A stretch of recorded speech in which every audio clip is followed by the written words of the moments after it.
Hey everybody, welcome to another episode of Inspire.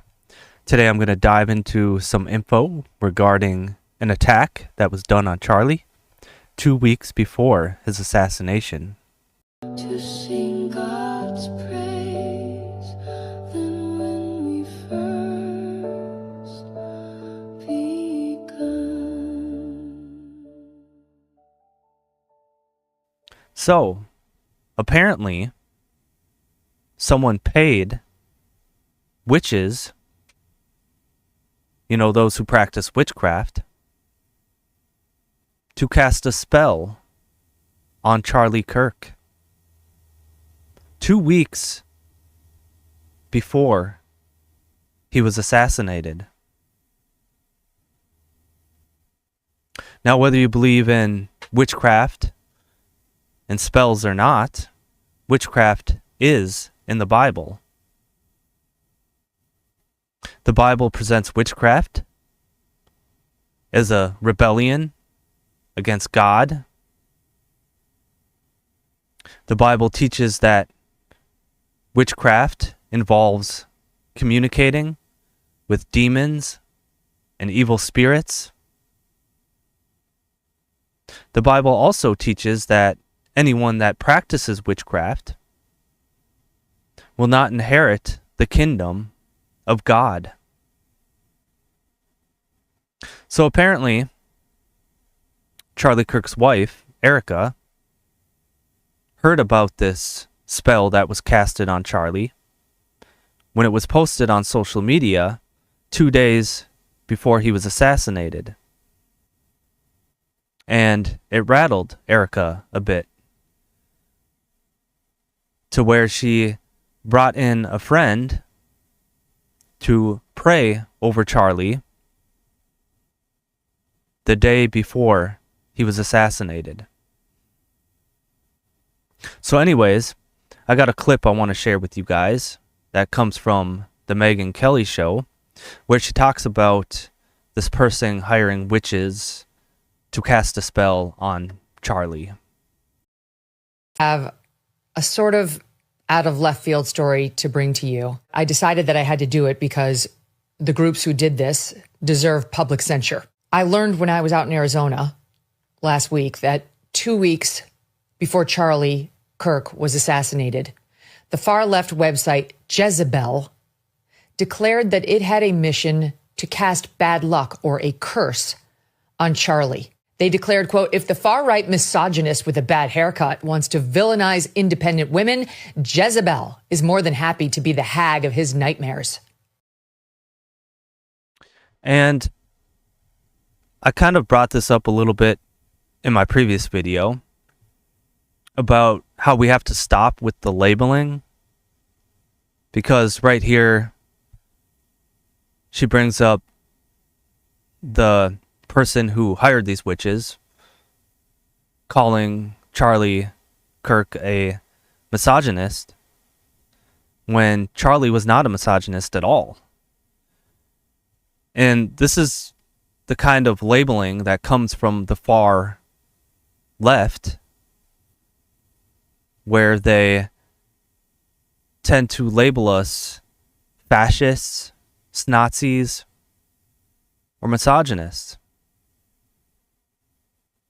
And in my opinion, I think that's what got Charlie Kirk assassinated.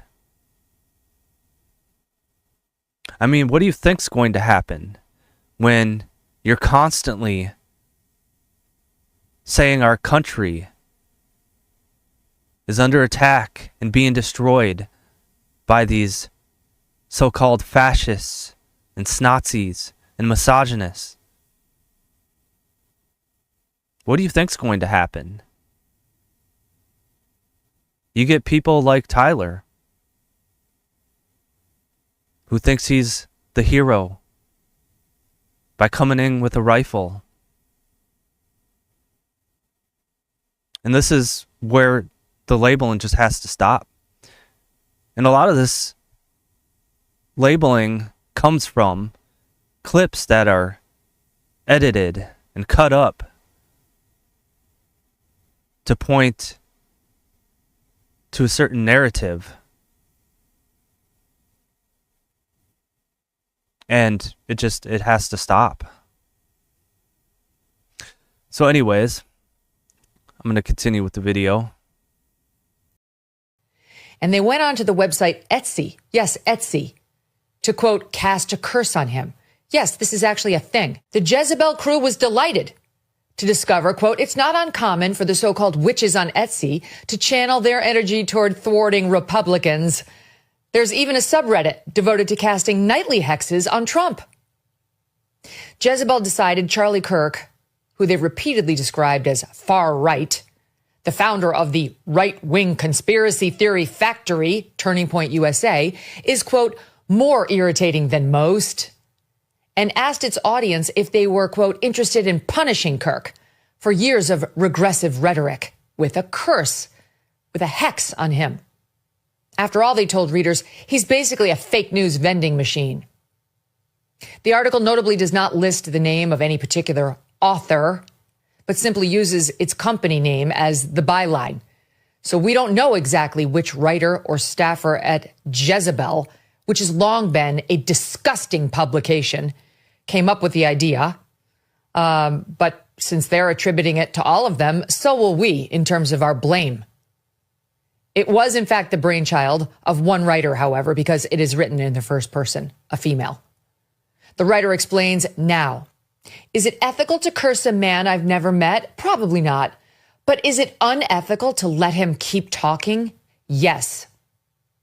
Now comes the obligatory ass-covering paragraph in the piece, just to stave off any negative publicity for Jezebel. Quote, I want to make it clear I'm not calling on dark forces to cause him harm.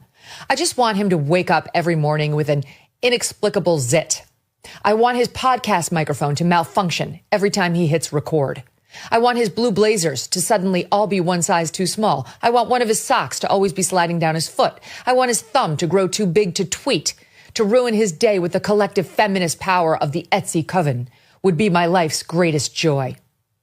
So even in her ass covering, she was asking for Charlie to be rendered less attractive, to not be able to use his microphone and silence his voice, to have discomfort foisted upon him, to stop his ability to tweet or spread his message, and to, quote, ruin his day. Got it? That's the nice part of the Jezebel article. Is it unethical to let him keep talking? This is what I mean. They don't want to hear what we have to say. They want to continue to silence us, whether it's with a rifle or whether it's with witchcraft. And it's so sad to see something like this happen to somebody who was nothing but fair game. He had a mic set up where the other side can come and speak their views and have a healthy debate. But no, they don't want to talk. They don't want to have a civil conversation. They want to silence us. You're not allowed to say that. And we'll do whatever it takes. Whether it's picking up a rifle or hiring a witch to do witchcraft. It's unbelievable. Unbelievable. Now, I came across a video, and I don't know whether it's legit or not. I think it is, but I can't say for sure. But this video was a video from, it was on Instagram is where I think I came across it, with a woman who claims to be one of the witches who casted the spell on Charlie. And when I watched it, I couldn't believe what I heard. That there's people like this I would have shared the video clip with you guys, but I don't want to give that evil witch of a woman any kind of advertisement on my channel. So I chose not to post it on here. But anyways, basically what she said was she was the witch responsible for the curse on Charlie. And she was just surprised, as we all were, that it worked. She says she's a fairly new witch and is just starting. And then goes on to pretty much advertise her business on Etsy. Gives out her information. Lets everyone know if they have a request to curse someone, you can reach her.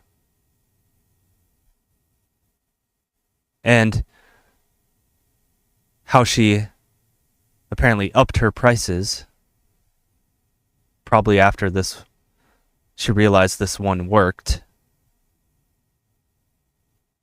Whether the curse was responsible for Charlie Kirk's death or not, who knows?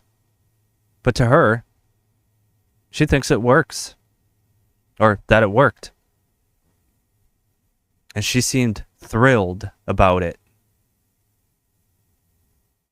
That is sick. It is just sick and disturbing how someone can get a thrill out of a spell that worked, according to her, that did harm to someone. And then when I read the comments, it was even more disturbing. Someone in the comments said, "Can you please do Trump and JD Vance?" Someone else in the comments said, "Do you do roommates?"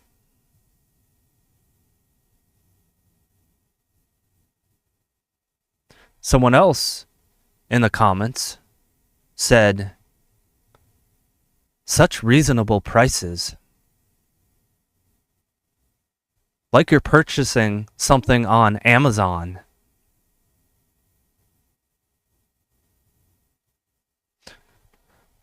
What has become of this world? There's some sick people. Sick people. And I just can't believe it. And this is what I mean when I say we have to pick up a Bible, go to church,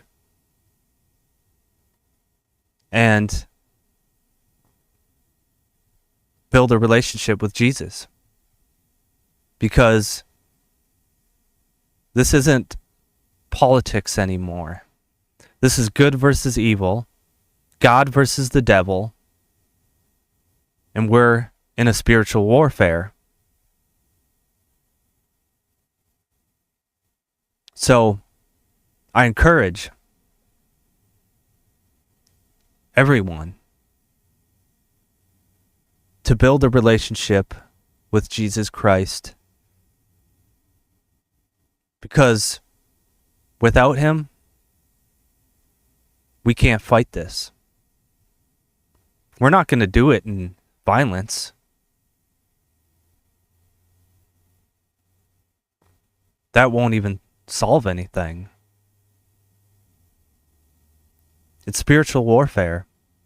So anyways, if you liked the video, go ahead and hit the like button. If you're new to the channel and would like to subscribe, go ahead and subscribe. I will be releasing videos talking about my viewpoints, which do align with Charlie. And I look forward to you guys listening to what I have to say and hearing what you guys have to say in the comments. So I want to thank you guys for watching, and God bless you all. to